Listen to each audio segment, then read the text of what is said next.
Energy for Goulburn is actually a project of the Goulburn Group, and the Goulburn Group has been around for about 7 or 8 years.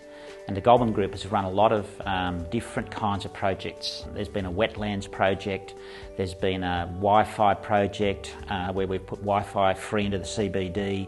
We've done a Goulburn Go Solar project where we've encouraged households to put solar on their roofs.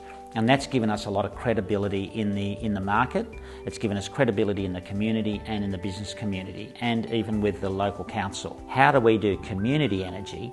Well, how do we generate electricity? How do we distribute that electricity? How do we do that for the community, in the community? How do we get the community to see this as a way of them being involved in their own generation, their own distribution, rather than having some big outside company with its poles and wires dictate the kind of price we have to pay and how we buy that electricity? It's the start of a revolution, what we are seeing here. Very clearly, in Europe, this is commonplace. In Germany, in Denmark, in other countries, community solar, community wind farms are commonplace. People are owning their energy production, and they love it, because not only are they doing the right thing for the environment, for the future, they are paying less for their power than if they were to pay it to a big international energy conglomerate. And they also see when it comes to solar farms that they even can use their property, their land, for other purposes like grazing sheep. So it's not just the solar panels, you can actually still use your land for other purposes.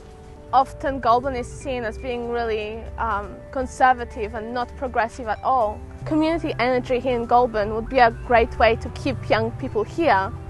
And if we as a community embrace it, I think that will send an amazing message, as well as start on this path to clean energy. The Australian public have already accepted that renewable energy is the future, but they're not involved in that future. That's the problem. The way to solve that problem is for the community to be involved in the ownership of renewable energy infrastructure. The Goulburn Group have set up a wonderful template that can be used in other renewable energy infrastructure, either wind farms, solar farms or other renewable generation facilities. It needs to be incorporated into communities, particularly rural communities with wind farms, where there's a community ownership structure where people benefit directly from the establishment and the building of that infrastructure. Most of us don't know where our electricity comes from. When we flick that switch, we don't realise that there are communities in the Hunter Valley doing the heavy lifting for us to turn our lights on. What I want is to know that when I flick my switch, that there's clean energy being generated in Goulburn at a solar farm or a wind farm, and that in the future when my children flick their switch, it's clean energy that's bringing that electricity to their homes.